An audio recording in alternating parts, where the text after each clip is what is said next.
오늘 다룰 내용도 예수님이 이제 십자가에 달리기 전에 제자들한테 이제 여러 가지 가르침을 많이 주시죠. 그래서 어떤 학자들은 또 이거를 고별 설교다, 예수님의 고별 설교다, 그렇게 이제 얘기하는 학자들도 있는데, 우리가 그 유명한 포도나무 비유가 나옵니다. 근데 이제 이 포도나무 비유가 우리는 이제 이때만 딱 이 유명한 예수님이 말씀하신 포도나무 비유 15장 요 부분만 알고 있는데, 사실 이 이야기를 듣는 대상이 유대인 출신의 제자들이잖아요. 그래서 제자들은 이 얘기를 들을 때 유대인들이라면 익숙하게 알고 있는 그 포도나무에 대한 이야기를 이제 느꼈을 거라는 거죠. 근데 그 내용이 뭐냐면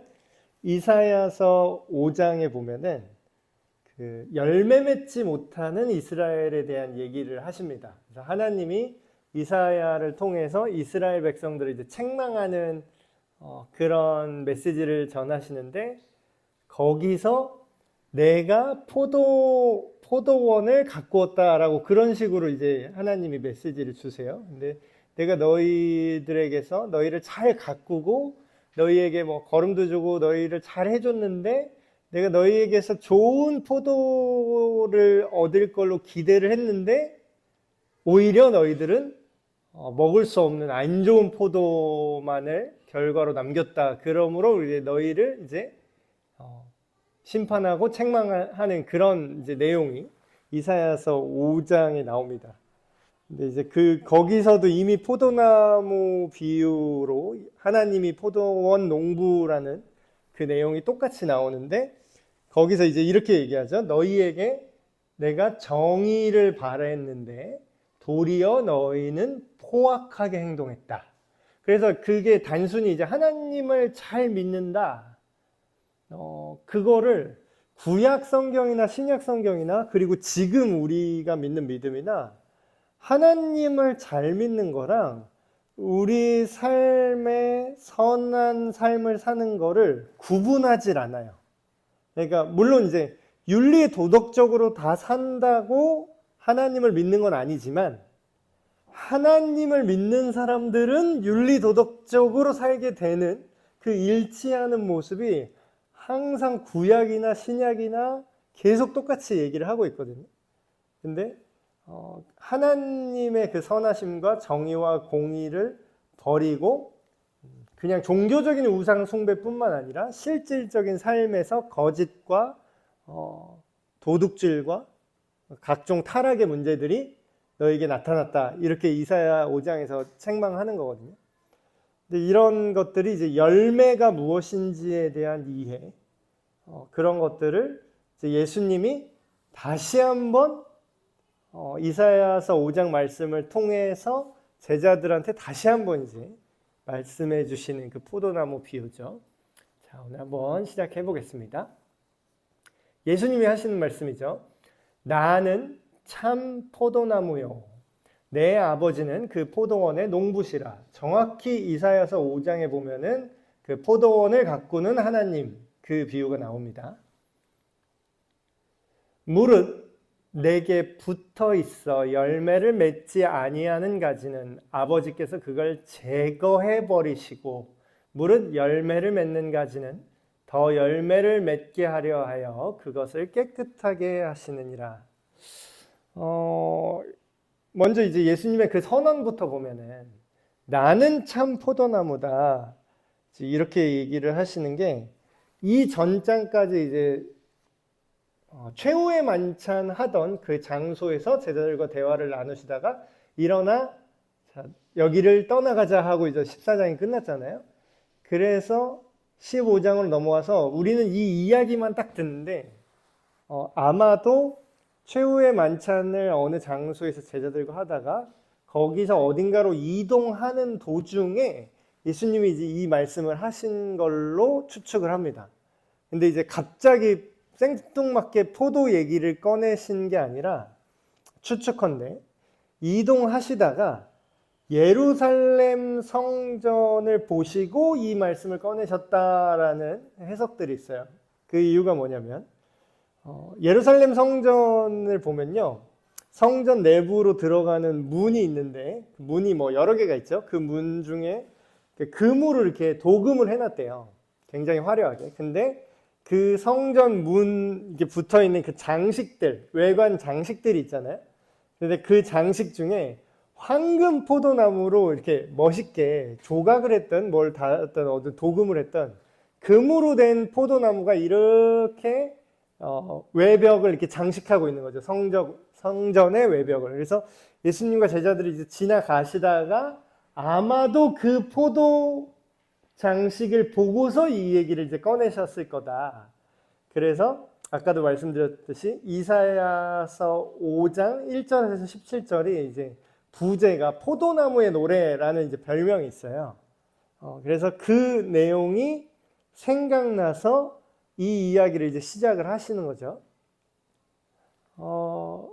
결국 이제 이사야서 말씀과 예수님의 말씀은 같은 내용을 말하고 있는데, 여기서 포도나무는 뭐냐면 비유적으로 말하는 하나님과 언약을 맺은 백성, 1차적으로는 이스라엘 백성을 뜻합니다. 근데 이제 여기서 말하는 거는 이사야서에 똑같은 내용이 있는데 왜 예수님이 이 얘기를 다시 꺼내느냐죠. 근데 우리가 역사를 이미 다 알고 있지만 이사야서 5장에 이제 너희가 이게 제대로 된 포도 열매를 맺지 못했어 하고서 결국은 심판하셨잖아요. 그런데 그 예수님이 이 얘기를 꺼내는 이유는 뭐냐면 1차적으로는 결국 지난 역사 속에서 이스라엘 국가나 민족이 포도나무인 줄 알았어요, 사람들은. 그러니까 이사야 선지자가 5장에서 말했던 그 내용만 들었을 때는 이렇게 생각을 했던 거죠. 우리가 그러니까 혈통적인 이스라엘 민족이나 국가로서의 이스라엘이 그 약속된 포도나무다, 이렇게 생각을 했던 거예요. 근데 이제 이것도 오늘날에도 굉장히 조심해야 될 부분이, 좀 굉장히 조심해야 될 게, 지금 기독교인들, 성경을 진지하게 믿는 그리스도인들 중에서 지금 이제 국가로서의 이스라엘이 있잖아요. 지금 이제 우리가 사는 시대에 이스라엘이 있잖아요. 그쵸? 근데 그 이스라엘이 무조건 잘 되는 게 하나님의 뜻이다 라고 생각하는 분이 있어요. 그러니까 약간 시온주의 비슷하게, 그러니까 기독교 신앙은 시온주의가 아닙니다. 그러니까 요거를 혼동하시면 안 돼요. 그거는 이제 유대주의고요. 유대교입니다. 유대교.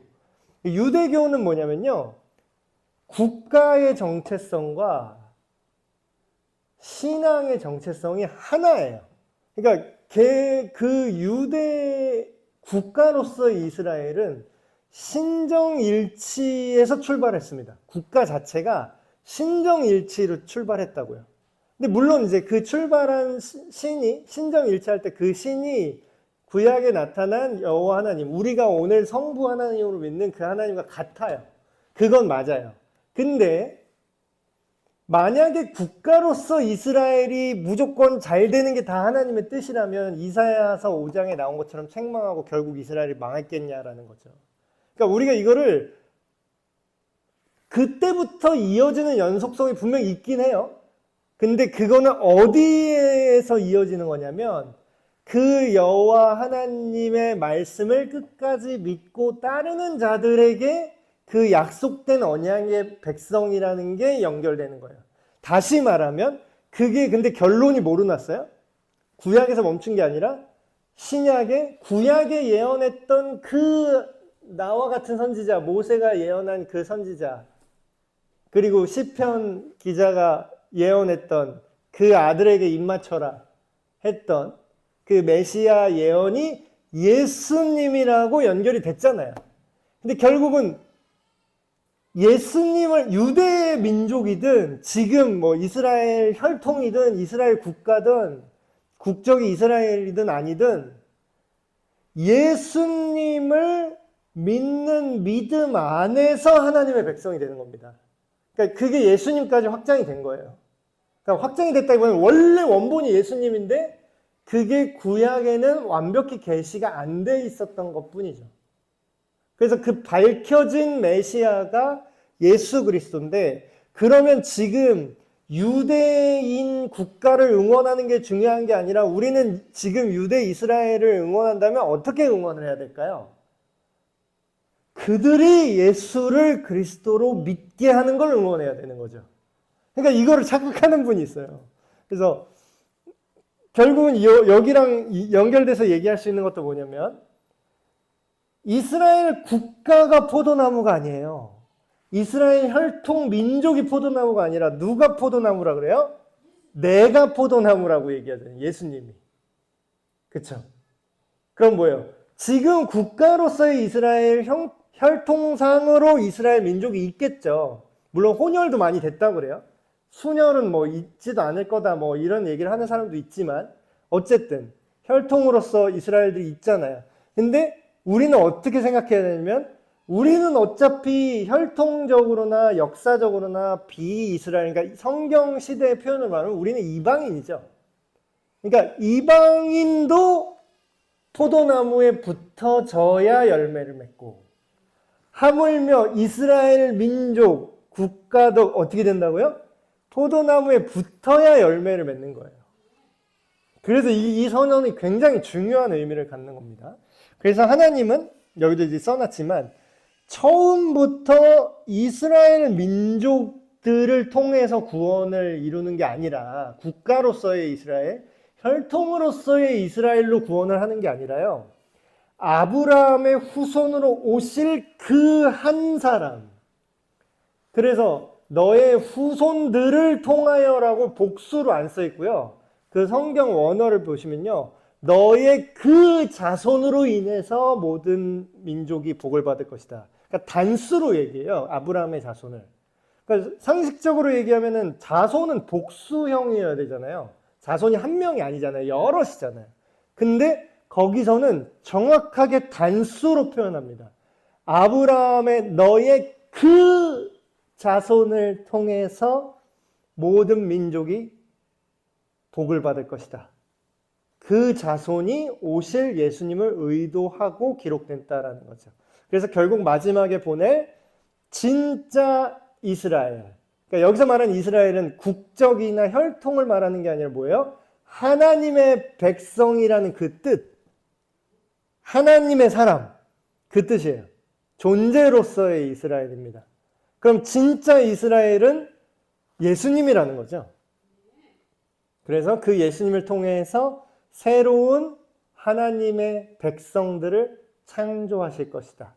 그러니까 혈통적인 유대인도 예외가 없어요. 어떤 사람은 이제 약간 좀 극단적인 세대주의 구원론이라는 신학 이론이 있는데, 이것도 되게 좀 그래도 역사가 오래된 건데, 같은 기독교예요. 우리랑 같은 개신교인데, 구원을 이 사람들은 약간 이중 구조로 얘기해요. 그러니까 이방인의 구원은 예수님, 우리가 전통적으로 성경을 믿는 복음을 믿고 예수님 십자가, 그 대속, 죄사함, 그분의 부활과 성령의 능력, 그걸로 구원받는 거를 이제 기본적인 이방인의 구원, 그러니까 교회죠. 교회의 탄생이 이제 이방인의 선교로 이렇게 확장됐으니까. 근데 그런 걸로 그걸 하나 놓고 이스라엘의 구원이라고 그거를 종말론적으로 따로 해석하는 분이 있어요. 그러니까 이렇게 해석하는 사람들은 뭐냐면, 원래 성경에 나오는 모든 사람이 복음으로 구원받는 게 아니라 이스라엘 민족에 한해서는 옛날에 이스라엘이랑 했던 하나님의 약속이 있다라는 거예요. 그래서 그들은 마지막 때에 그 근거로 막 바울이 얘기했던 이방인의 때가 차기까지, 그 때가 다 차면 다시 이스라엘을 회개케 하실 것이다. 그 구절로 그거를 이스라엘 백성이기 때문에 그 혈통에 대한 약속으로 구원받는 게 일어날 것이다. 뭐 이렇게 해석하는 사람들이 있어요. 근데 그거는 성경을 하나만 알고 둘은 모르는 게 굉장히 편협한 해석이고요. 그런 해석은 바울이 그 처음부터 복음을 얘기할 때 바울이 유대인이었죠. 본인도 유대인이고. 근데 이방인한테 복음을 전했죠. 근데 그때 유대인의 구원 방식 따로 있고 이방인만 예수를 믿어야 된다. 바울이 이렇게 전했으면 그 말이 맞아요. 근데 바울은 유대인이든 이방인이든 오직 약속된 구원자 예수다라고 얘기했어요. 그게 뭐예요? 그러니까 극단적인 그런 세대주의 이중구조 구원론? 그 말도 좀 용어도 되게 특이한데, 그래서 교회의 부르심이 따로 있고 유대 민족의 부르심이 따로 있다. 뭐 그래서 뭐 부활을 2번 하고 뭐 휴거를 2번 하는데 첫 번째는 뭐 유대인들이 올라가고 그 다음에는 이방인 교회가 올라가고 막 이런 식으로 성경에 있지도 않은 이상한 해석을 하는 사람들이 있어요. 그러니까 그런 거는 우리가 그냥 생각하지 마시고 그냥 하나밖에 없습니다. 그냥 유대인이나 비유대인이나 구원은 오직 누구라고요? 예수 그리스도. 그래서 이제 막 지금 뭐 메시아닉 주라고 유대인인데 유대교랑 거의 비슷한데 거기서 예수를 메시아로 믿는 그런 사람들이 이제 조금씩 생기고 있다고 해요. 근데 이제 그분들 중에서도 또 막 삼위일체론이 또 잘못되고 막 이상한 분들이 좀 있더라고요. 그래서 제가 유대인 전문 선교사가 아니라서 그들을 어떻게 해야 될지 뭐 그런 것까지는 잘 모르겠고, 실제로 신학적인 것만 얘기하면 유대인들에게도 뭐예요? 예수님을 믿으면 누가 오시죠? 자, 베드로 유대인입니까? 이방인입니까? 베드로 유대인이에요. 예수님 제자들 유대인이에요? 이방인이에요? 12제자 다 유대인이에요. 예수님 믿고 예수님을 메시아로 믿었죠. 근데 그 다음에 믿으니까 부활하시고 승천하신 다음에 성령님이 약속대로 오시는데 누구한테도 오세요? 유대인은 안 오셔도 돼요? 성령님이? 아니죠. 똑같아요. 똑같다고요. 유대인이나 이방인이나 예수 그리스도를 믿어서 성령님이 오시고 성령을 인침받고 똑같아요. 기독교의 구원은 똑같습니다. 근데 자꾸 이제 유대인의 어떤 무슨 우선권이 있는 것처럼 자꾸 이렇게 얘기하시는 분들이 있어요. 기독교인들 중에서도 막 그래요. 그래서 나는 내가 나는 유대인도 아닌데 왜 그 유대인의 그 절기와 유대인식 그런 성경 묵상법을 왜 해야 되는지 저는 잘 아직도 이해가 안 되거든요. 막 토라 포션 뭐 그래가지고 막 유대인 방식으로 뭐 성경 읽기 막 이런 걸 하는데 저는 굳이 그런 게 필요한가? 싶은 그런 이제 생각이 있습니다. 되게 이제 중요한 내용이 나오는데, 포도나무에 붙어 있는 가지. 그럼 결국은 가지는 우리 사람들을 말하는 거죠. 우리 사람들. 결국 이게 포도나무에 붙어 있는 가지는 무슨 뜻이냐면 예수님과 함께 사는 우리를 말하는 겁니다. 그러니까 사실 가지들은 다 많아요. 인간들이 다 가지라고 할 수 있겠죠, 비유적으로. 근데 붙어 있는 가지냐, 지멋대로 사는 가지냐. 그러니까 붙어 있지 않다라는 건 그냥 쉽게 말하면 예수님을 믿지 않는 사람들이죠. 근데 이제 아예 안 믿는 사람은 대놓고 가지가 이렇게 떨어져 있으니까 그거는 뭐 헷갈릴 것도 없는데, 이제 진짜 헷갈린 거는 제가 뭐 많이 말씀드렸지만 가지가 정확하게 딱 붙어 있어야 그 양분이 이제 딱 빨아서 올라올 거 아니에요. 근데 거의 붙어 있는 것처럼 보여요. 거의 붙어 있는 것처럼 보이는데 이게 이제 메인 나무라고 하면 이게 가지예요. 이렇게 딱 붙어 있어야 얘가 열매를 맺겠죠. 근데 애매하게 이렇게 한 2mm 정도 떨어져 있어요. 미세하게 2mm 정도 떨어져 있거나 아니면 비닐로 이렇게 감싸고 비닐 위에다가 이렇게 가지를 붙여놔요. 그러면 양분이 여기서 빨려 올라올까요? 그냥 붙어 있는 것처럼 보이지만 사실상 붙어 있는 게 아니죠. 예, 이게 뭐냐면 교회는 다니는데 이게 굉장히 무서운 점이에요. 등잔 밑이 어두운 거죠. 교회만 다니고 붙어 있지 않는 사람들이에요.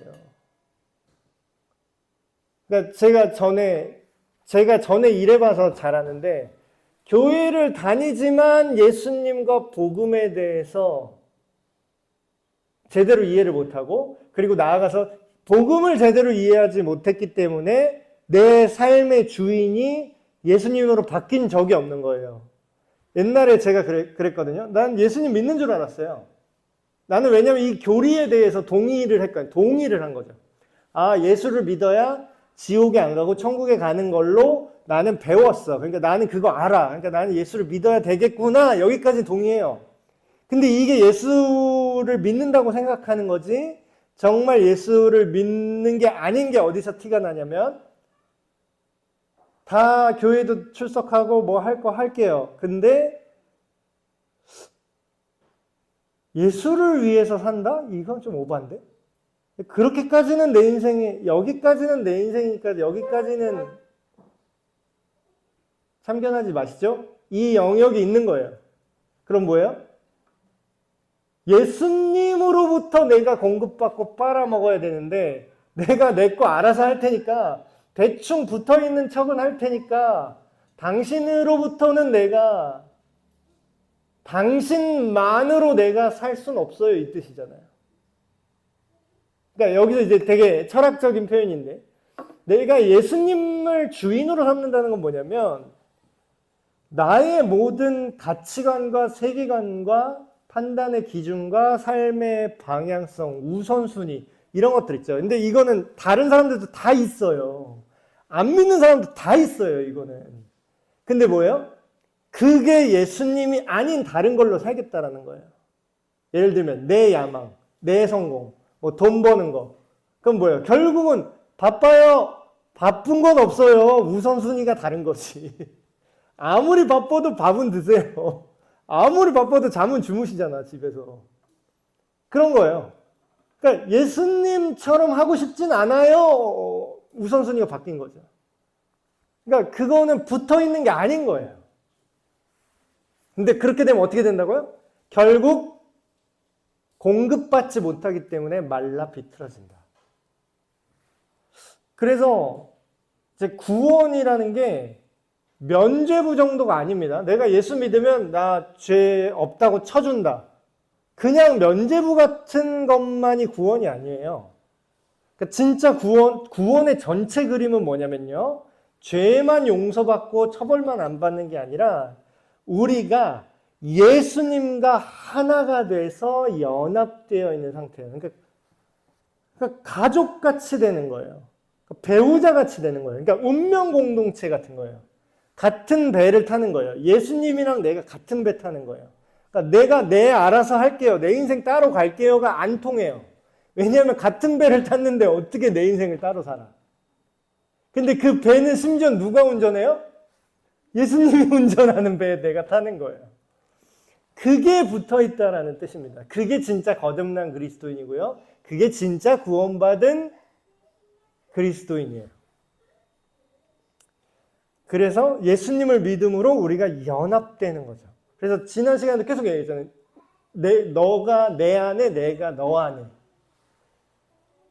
자, 근데 이제 열매에 대한 얘기가 5절까지 계속 나와요. 너희는 내가 일러준 말로 이미 깨끗하여졌으니, 이 얘기는 전에 말씀드렸죠. 처음에 복음을 듣고서 우리가 예수님이 믿어지면은 어떻게 된다고요? 우리가 구원을 받는 데 필요한 회심이 일어났다라는 거예요. 거듭남이 딱 일어났다는 거예요. 근데 그거를 계속 반복할 필요는 없어요. 그런데 그 다음에 그걸로 끝이냐? 여기서 내가 구원받는 공식을 외워서 그 지식을 내가 알고 있어요. 그 지식을 알고 있는 게 구원인 게 구원파예요. 그러니까 구원파는 뭐냐면 구원에 관한 깨달음이 구원의 전부예요. 그러니까 구원에 그 요소가 있긴 해요. 근데 이제 비유적으로 하자면 피자를 먹는데 피자 전체에 뭐 토핑도 있고 치즈도 있고 뭐 토마토 페이스트도 있고 뭐 도우도 있고 이렇게 전체적으로 이게 하나잖아요. 피자 한 조각을 먹는다고 했을 때. 근데 이 중에 예를 들어서 치즈만 피자라고 하는 거예요. 그럼 뭐예요? 구원의 전체 그림이 있는데 그 중에 일부만 구원이라고 말하는 거죠. 구원의 확신만이 구원이 아닙니다. 구원의 시작만이 구원이 아니에요. 거듭남만이 구원이 아닙니다. 거듭남은 구원의 시작이죠. 굉장히 중요한 게 맞아요. 왜냐하면 태어나지도 않았는데 어떻게 살아? 그러니까 구원은 하나님과 함께 영원히 살아가는 삶이잖아요. 그러니까 거듭남이 구원의 시작은 맞아요. 거듭나야 구원받은 게 맞아요. 근데 거듭남만 있어. 예수님 안에 함께 살아가는 삶의 디테일이 없어. 계속 그 교리만 매 시간 계속 되네요. 계속 예수 십자가 계속 날 위해 죽으셨다. 그것만 계속 주문처럼 말해요. 그러니까 날 위해 죽으셨으면 내가 어떻게 살아야 돼요, 이제부터. 그러니까 그게 중요하잖아요. 내 안에 거하라, 나도 너희 안에 거하리라. 가지가 포도나무에 붙어있지 아니하면 굉장히 위로가 되는 말씀이죠. 우리가 스스로 그러니까 좀 잘못 애매하게 이제 믿음을 생각하시는 분들이 어떻게 오해를 하시냐면 내가 이제 교회에 나왔어요. 내가 세례도 받았어. 그럼 어떻게? 이제 내가 좀 착하게 해봐야겠다. 내가 착하려고 따로 노력을 해요. 그러니까 이게 비슷한 듯 달라요. 비슷한 듯 달라. 그러니까 불어오는 바람에 내 몸을 실어서 파도를 타는 것과 내가 어거지로 손으로 계속 헤엄쳐서 앞으로 나가는 거의 차이예요. 이 후자는 절대로 이 바다를 항해할 수가 없어요. 혼자 좀 가겠죠.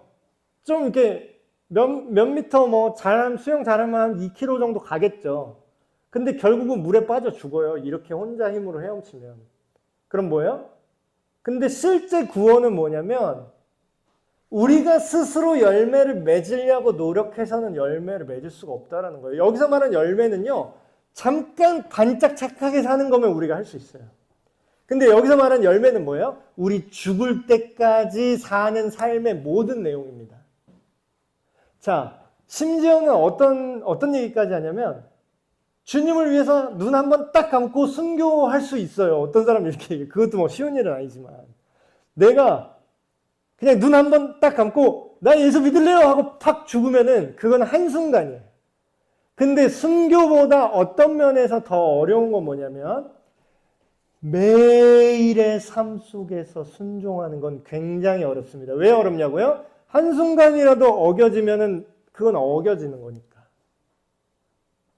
그러니까 오랫동안 같이 살아내는 게 내 힘으로는 안 된다라는 거야. 한번 눈 딱 감고 빡 이러면은 어쩌다가 막 진짜 할 수 있겠죠. 근데 우리가 하나님 앞에 좋은 열매를 맺는다는 거는 삶의 전체 내용이라는 겁니다. 그렇기 때문에 이렇게 얘기하는 거예요. 절대로 예수님한테 연결되지 않은 사람은 절대로 열매를 맺을 수 없다. 지속적으로 순종할 수 없고 지속적으로 삶이 예수님을 닮게 변화될 수가 없다. 그러니까 너희도 내 안에 있지 아니하면 그렇게 될 거야. 나는 포도나무요 너희는 가지라. 그가 내 안에 내가 그 안에 거하면이 굉장히 중요합니다. 이게 현재 진행형이에요.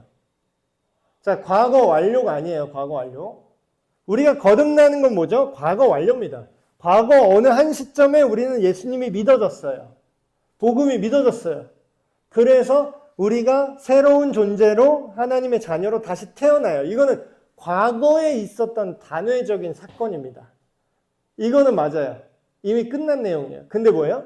계속해서 예수님을 닮게 자라가는 날마다 삶에서 이루어지는 날마다 죄와 싸우는 이 거룩함에 이르는 과정, 성화의 과정은 뭐예요? 계속돼야 되는 거예요. 계속. 제가 전에 그런 비유를 들었던 것 같은데 결혼 생활이랑 똑같다고 이제 얘기를 했죠. 성경에도 이제 부부 관계로 교회와 그리스도가 부부와 같다 이렇게 비유를 하잖아요. 자, 부부를 생각해 봅시다. 부부가 결혼식만 딱 한 번 하고 각자 갈 길 가요? 단회적 사건으로 그게 보장이 돼요? 아니죠. 결혼식은 단회적 사건이죠. 그런데 실제 결혼은 어떻습니까? 매일 함께 살아가는 인생의 과정이잖아요. 그래서 예수님 안에 머물러서 살아가는 건 현재적으로 계속돼야 된다는 거예요. 그러니까 우리가 착각하는 게 예수를 믿었어. 내가 예수를 믿었다니까 하면은 과거를 생각해요, 자꾸. 근데 지금도 믿어야 돼요. 그러니까 매일 믿어야 된다니까요. 예수님을 믿는 거는 과거 세례식 때만 믿는 게 아니에요. 계속 믿는 거예요. 그래서 나를 떠나서는 너희가 아무것도 할 수 없다. 사람이 내 안에 거하지 아니하면 가지처럼 밖에 버려져서 바싹 마르나니. 여기서 마른다라는 게 그거예요. 우리가 예수님으로 공급받아서 살아가는 삶이 아니라면 황폐해지게 됩니다. 그게 어떤 방식으로든, 그게 허무함 때문이든지 아니면 걱정과 근심 때문이든지 아니면 죄에 우리가 빠져서 그 죄가 우리를 파괴시키든지. 그러니까 이것도 이제 지옥이랑 마찬가지죠. 지옥이 하나님이 일부러 거기에 의도적으로 보내고 싶어서 보낸다 그랬어요? 아니면 하나님의 부재 상태라고 그랬습니까? 지옥은 본인이 선택하는 거예요. 하나님이 보내는 게 아니라 본인이 하나님이 싫다고 거절하고 하나님이 거절당한 상태가 그 거절한 사람에게 지옥으로 펼쳐지는 겁니다. 그러니까 그거랑 마찬가지죠. 말라 비틀어지게 한 게 나무입니까? 나무가 지금 너를 저주받아라 말라 비틀어져라 그랬어요? 아니에요. 붙어 있지 않은 가지가 스스로 말라지기로 결정한 거죠. 여기까지 보면은 우리가 이걸 생각해 볼 필요가 있어요. 근데 포도나무에 붙어 있는데 열매가 없는 게 가능할까? 구원파식 믿음 제가 아까 설명했죠? 자기는 예수님을 믿는데요. 자기는 하나님을 믿는데요. 그래서 그럼 당신은 도대체 무슨 하나님을 믿습니까? 이렇게 물어보면 하나님이 계시다는 걸 믿는데요. 예수가 있다라는 걸 믿는데요. 그게 믿는 겁니까? 그리고 그거보다 좀 더 나아진 믿음. 구원파식 믿음. 뭐죠? 교리를 알아.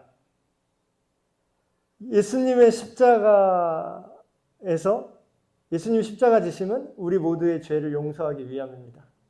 그래서 그분이 우리 모든 인류를 위해서 대신 죄값을 치르셨습니다. 그걸 믿는 자마다 구원을 얻어요. 그렇게 성경에 써 있어요. 그래요? 나는 그 사실을 믿어요. 나는 구원받았네요. 나는 거듭났군요. 여기서 딱 멈춰. 진짜 거듭난 사람은 이제 어떻게 돼요? 예수님 안에서 살아요. 근데 구원파식은 뭐예요? 내가 그걸 확신한다니까? 내가 몇 날, 며칠, 몇 시에 내가 이 복음을 깨달아 버렸다는 거야. 그러니까 내가 깨달았대. 그러니까 나는 구원받았다는 거야. 그러니까 회개할 필요도 없고 이미 구원은 완성됐기 때문에 나는 이제 죄를 지어도 죄가 아닌 거고 회개할 필요도 없고 왜냐? 나는 거듭났거든. 나는 구원받았거든. 그럼 뭐예요? 구원이 거듭남만이 구원의 전부로 알고 있는 거예요. 이러면 안 되는 거죠. 그래서 성경에 써 있죠? 이건 자기 주장이고요. 입으로만 주여 주여 하는 겁니다. 그럼 실제로는 뭐예요? 내가 입으로만 믿습니다 하는 게 아니라 뭐랑 연결돼야 돼요? 믿음은 관계예요. 관계. 붙어 있다라는 건 뭐예요? 성경에 그런 표현이에요. 나랑 상관이 없다 이런 표현을 하거든요. 그럼 상관이 있는 건 뭘까요? 반대로. 아까 말한 것처럼 한 배를 탄 게 상관이 있는 거예요. 내 가족은 나랑 상관없습니까? 내 아내가 나랑 상관이 없습니까? 내 아내가 어디로 가는 방향성이 있는데 내가 따로 갑니까? 같이 가는 거예요. 그게 상관이 있는 거죠. 그래서 믿음은 함께하는 삶을 포함하는 거지 깨달음의 영역에만 있다? 그거는 진짜 믿음이 아닌 거예요. 그래서 진짜 믿음은 반드시 삶 속에서 예수님을 닮아가는 결과로 이어지게 되어 있습니다. 그게 붙어 있다는 뜻이니까. 그러니까 반대로 말하면 붙어 있는데 열매가 없다? 붙어 있지 않는다는 거예요. 그렇다면 또 열매는 뭔가? 아까 말씀드렸죠? 지난 시간에 예수님이 그 얘기를 했어요. 내가 하는 그 일을 너희도 할 것이다.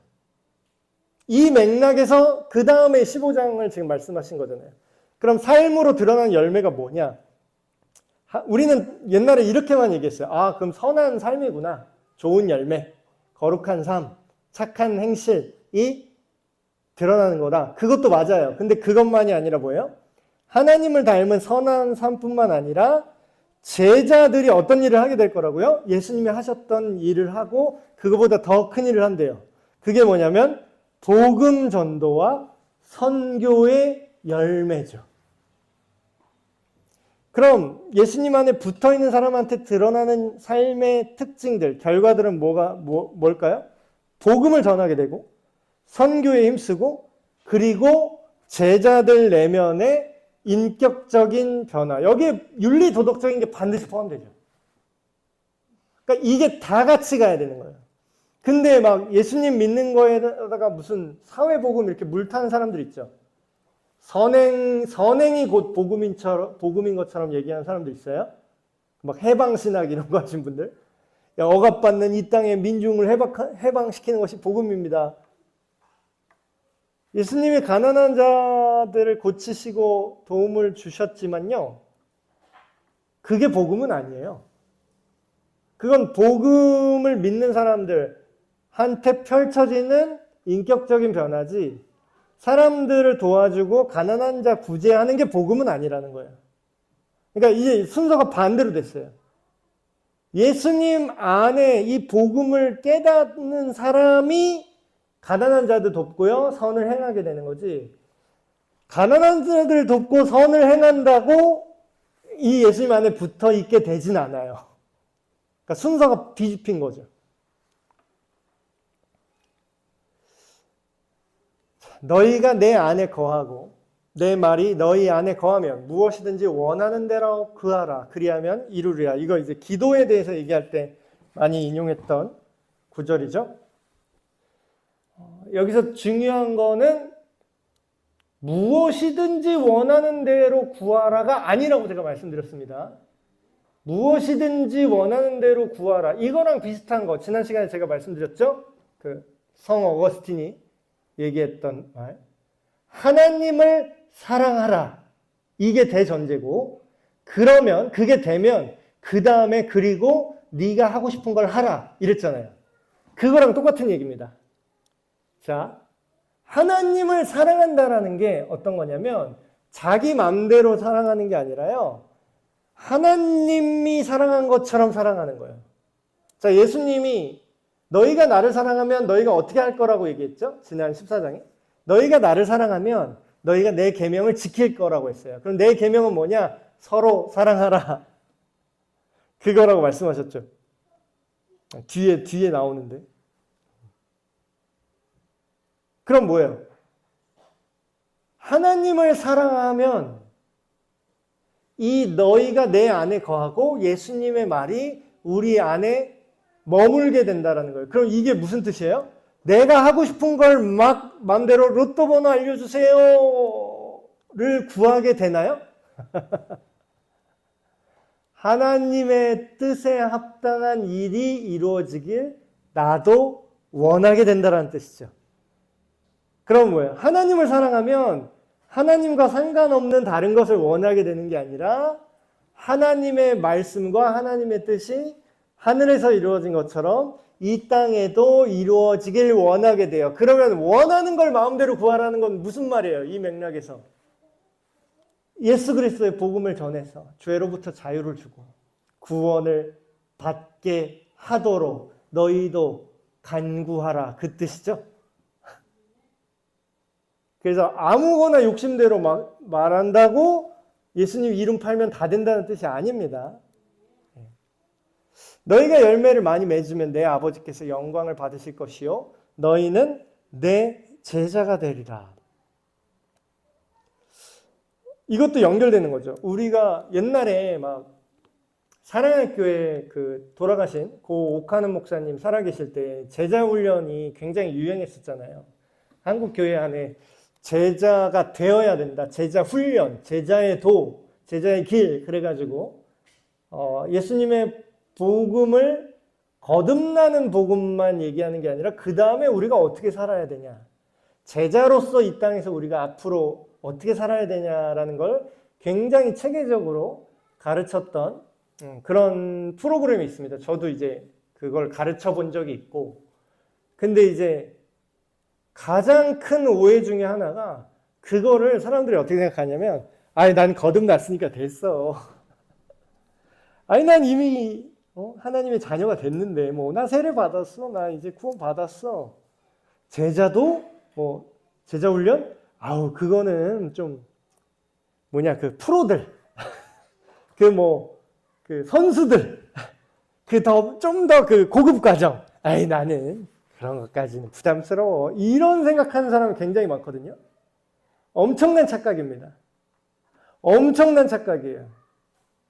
자, 그런 마음이 든다는 건 내가 구원받지 않았을 확률이 높아요. 왜냐하면 구원은 뭐예요?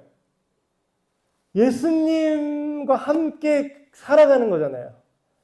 자, 성경은요, 다시 한번 강조해서 말씀드리지만, 거듭나서 하나님의 자녀가 되는 것과 천국의 턱걸이로 들어간다 이런 표현이 없어요.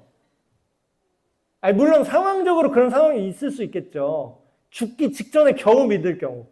그건 이제 턱걸이로 구원받을 수밖에 없는데, 왜냐면 그건 시간이 없잖아요. 뒤에 시간이 없어서 그런 거고, 만약에 일반적인 상황에서 우리가 예수님을 믿고 구원받았다 하면, 내가 딱 거듭나고 하나님 자녀가 된 거랑 예수님의 제자가 되어서 그 제자로서 훈련받고 살아가는 그 삶이 하나로 연결된다라는 거예요. 그러니까 내가 예수님 믿고 나 세례 받았어요. 구원 받았어요. 나 장땡이 아니라 뭐예요?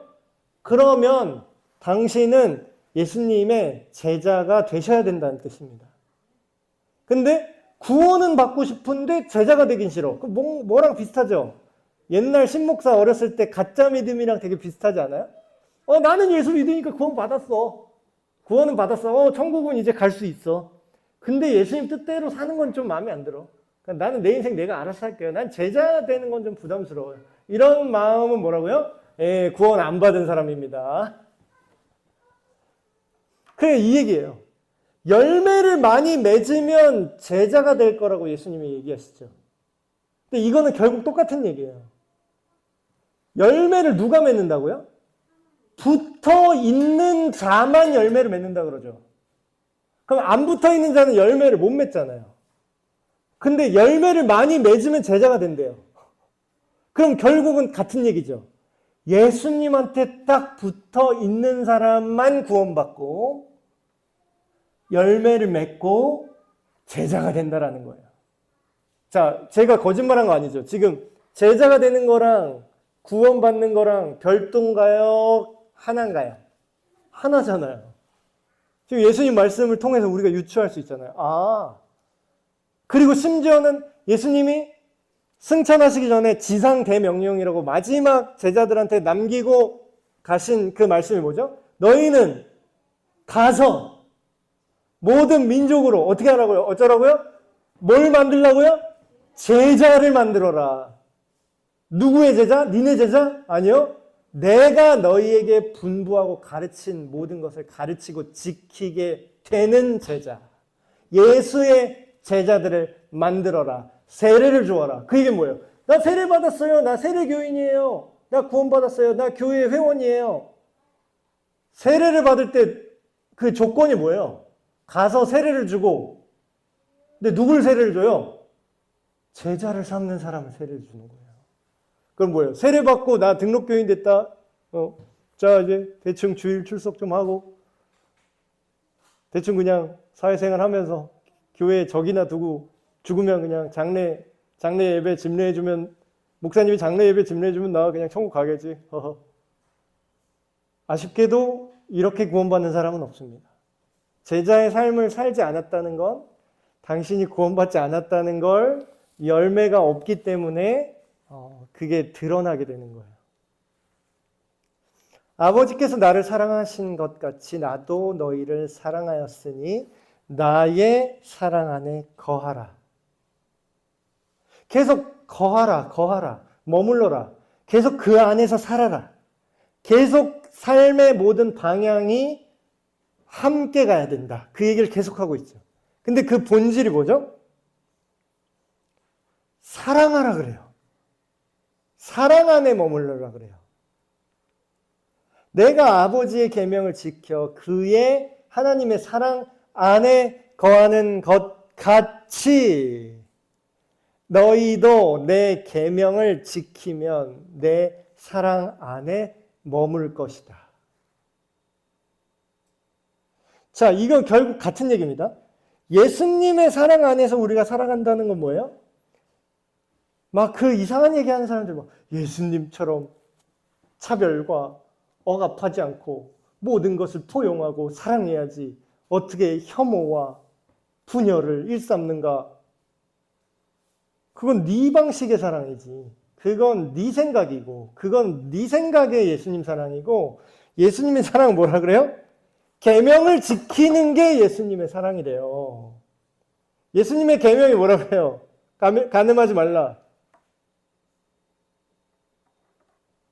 그 모든 악한 것은 모양이라도 버리라. 레위기에 나오는 모든 죄의 목록들을 예수님이 그거를 시대가 바뀌었으니까 이거는 안 지켜도 된다 하실까요?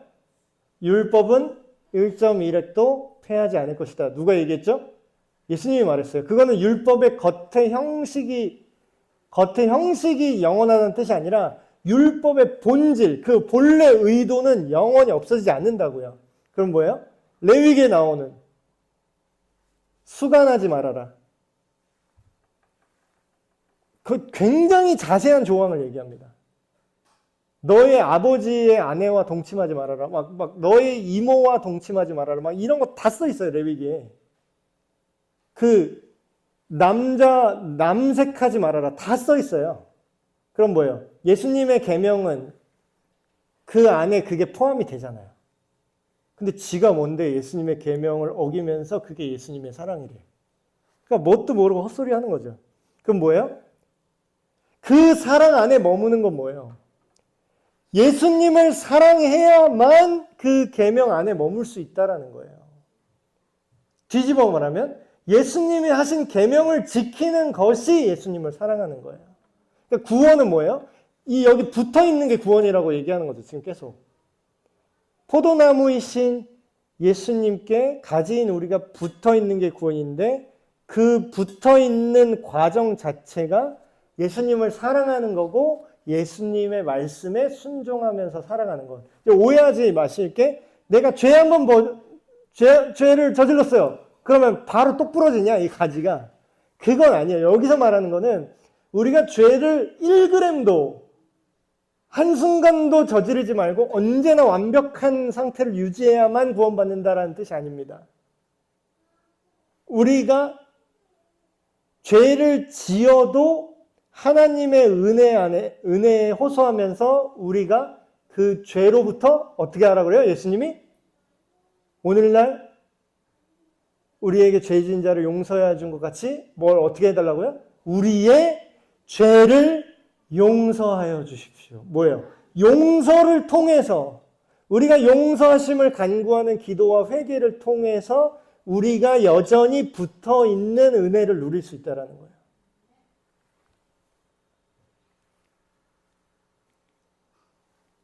내가 이것을 너에게 이름은 내 기쁨이 너희 안에 있어 너희 기쁨을 충만하게 하려 함이라. 이걸 뭐 다시 말하면 이런 뜻이겠죠.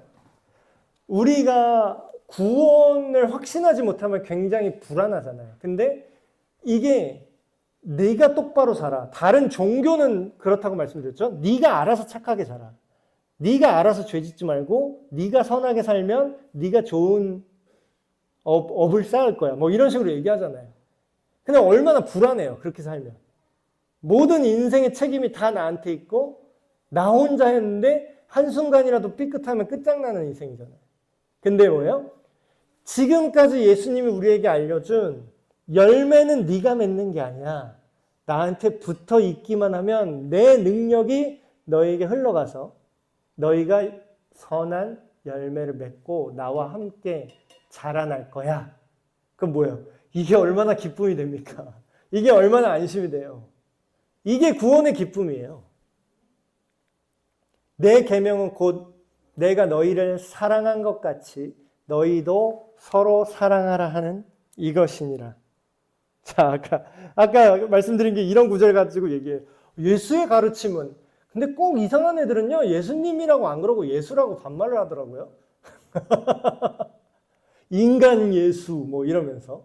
그러니까 예수님을 신으로 믿지 않고 성경대로 안 믿는 사람은 이상하게 그 말 호칭에 그게 드러나는 것 같아요.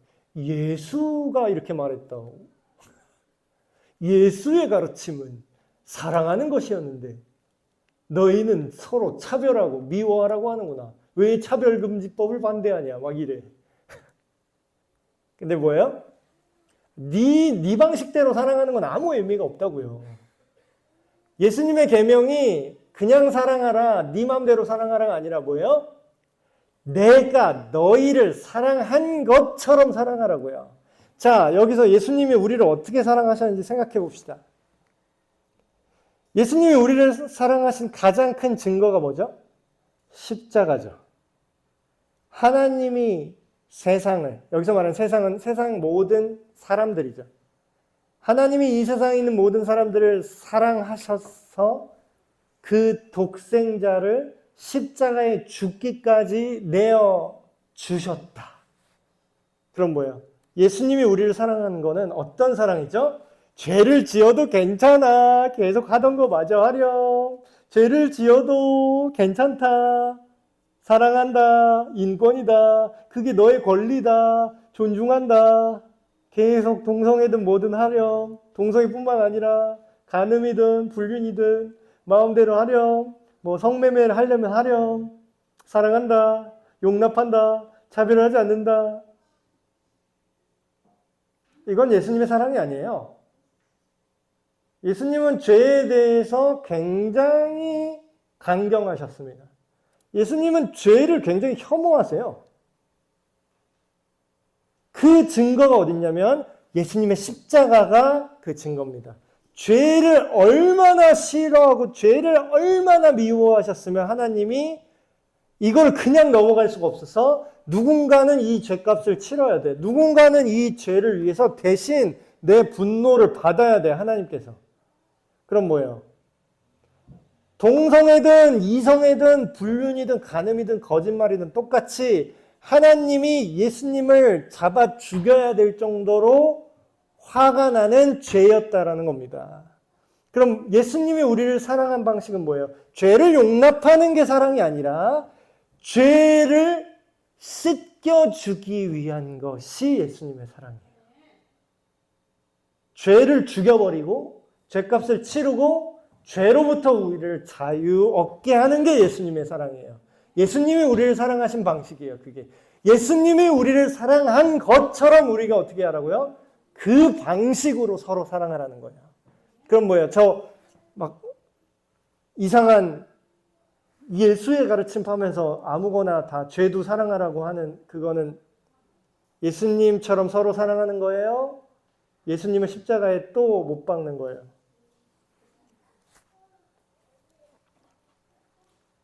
사람이 친구를 위하여 자기 목숨을 버리면 이보다 더 큰 사랑이 없나니. 이건 예수님이 앞으로 십자가에 달리실 것을 암시하는 거죠. 자기 목숨을 버리면 이보다 더 큰 사랑이 없대요. 예수님이 앞으로 이걸 할 거거든요. 그럼 예수님이 우리를 친구처럼 사랑하신다라는 거예요. 여기서 말한 친구는 우리나라 문화에 있는 막 서로 반말하고 막 막대하고 막 장난치고 막 뒤통수 때리고 이런 친구, 막대하는 친구가 아니라 마음과 마음을 서로 나눌 수 있는 친구를 말합니다. 예수님이 우리를 이런 친구로 만들고 싶은 거예요. 그래서 그 친구를 위하여 목숨을 버리는 사랑을 이제 보이실 거라는 거죠. 너희는 내가 명하는 대로 행하면 어떻게 된다고요? 곧 나의 친구가 될 거야. 내가 앞으로 너희를 위해서 십자가에서 죽기까지 나를 이제 던질 건데 너희가 그것을 믿고 나와 함께 내 안에, 내 말이 너희 안에 있고 너희의 삶이 내 안에 머물면 너희는 내 친구가 될 거야. 내가 너한테 하는 말을 친구처럼 잘 알아듣고 너도 나한테 무엇인가를 얘기할 때 친구처럼 우리 마음이 서로 통하게 될 거야. 그 얘기죠. 자, 오늘 여기까지 하고 두 가지 기도 제목으로 함께 기도하겠습니다. 첫 번째 기도 제목은 우리가 뭘 이렇게 종교적인 열심을 내려고 해요, 자꾸. 근데 그거보다 더 중요한 건요, 예수님께 항상 붙어 있는 삶의 자세입니다. 그러니까 예수님께 붙어 있지 않고 하는 모든 무슨 신앙적으로 보이는 행동들, 예배, 기도, 성경 읽기, 그러니까 물론 그게 예수님을 믿는 사람들이 하는 삶의 모습이긴 해요. 예수님을 믿으면요, 성경 말씀을 사랑하게 되고요. 예수님을 믿으면 계속 말 걸고 싶어요. 그래서 기도하게 돼요. 예수님을 믿으면 예배하고 싶어져요. 예수님을 믿으면 찬양하고 싶어져요. 그건 맞아요. 근데 그 행동을 한다고 내가 붙어 있는 게 아닐 수 있다라는 거예요. 내가 붙어서 그 삶을 향하여 가는 것과 그거는 우리의 열매로 드러나게 되어 있습니다. 예배 중독자들 있어요. 예배 막 하루에 빠짐없이 막 사설 예배까지 다. 근데 그 사람의 삶 속에서 성숙한 모습이 보이지 않고 여전히 신경질적이고 여전히 화내고 여전히 싸우고 점점 더 세상적인 가치를 쫓아가고 기도 엄청 많이 하는데 그 기도의 내용이 세상적인 것들 뿐이고 내 이득 그런 것만 한다면 그건 예수님께 붙어 있다고 볼 수가 없습니다. 우리가 항상 예수님의 마음이 우리 마음속에 머물고 우리의 마음이 예수님 마음속으로 들어가서 우리의 삶 속에서 복음과 인격의 열매를 맺게 하여 주시옵소서. 두 번째 기도 제목은 우리가 예수님 안에서 변화돼서 예수님처럼 서로를 사랑하게 해주십시오. 나의 그 작은 알량한 동정심으로 사랑하는 게 쥐어짠 선행을 하는 게 아니라 예수님이 나를 사랑하신 것처럼 그 사랑으로 서로를 용납하고 서로를 사랑하게 하여 주시옵소서. 이 시간 다 같이 한 마음으로 기도하시겠습니다. 하나님 아버지, 예수님 안에 붙어있는 가지가 되길 원합니다. 때때로 우리의 삶의 우선순위가 뒤집히기도 하고 마치 접촉불량인 것처럼 붙었다 떨어졌다 하는 것 같은 우리의 삶의 모습을 봅니다. 우리가 예수님을 믿어 거듭난 하나님의 자녀가 되었다고 해도 우리 삶 속에서 예수님께 주도권을 내어드리지 않고 성령님의 인도하심을 거절하면서 악한 세상의 우상을 향할 때 우리의 삶이 말라 비틀어져감을 보게 됩니다. 언제나 항상 주님께 붙어있길 원합니다. 붙어있는 가지, 열매 맺는 가지 되게 하여 주시옵소서. 하나님, 예수님 안에서 우리가 변화되어 서로 사랑하길 원합니다. 우리의 알량한 그런 동정심이 아니라 우리의 쥐어짜는 선행이 아니라 우리 내면 깊숙한 것을 변화시킨 예수님의 사랑으로 그 사랑의 물결이 우리의 삶의 모든 영역에까지 스며들게 하여 주시옵소서. 하나님 아버지, 예수님이 포도나무 되시고 우리가 그 포도나무에 접붙임을 받은 가지가 되길 원합니다. 우리 삶 속에 자칫 잘못하면 종교 생활로 흐를 수가 있는 그런 유혹들이 있습니다. 그러나 우리가 먼저 예수님의 마음과 의도가, 그 생각이 우리 안에 있고 우리 또한 예수님 안에 있게 하여 주시옵소서. 상관없이 살아가고 종교 행위로 그것을 죄책감만 덜어내는 삶이 아니라 주님과의 깊은 사귐을 통해서 주님을 사랑하고 주님을 예배하는 그런 아름다운 신앙의 모습들이 열매 맺게 하여 주시옵소서. 모든 말씀 우리 주 예수 그리스도의 이름으로 기도하옵나이다. 아멘.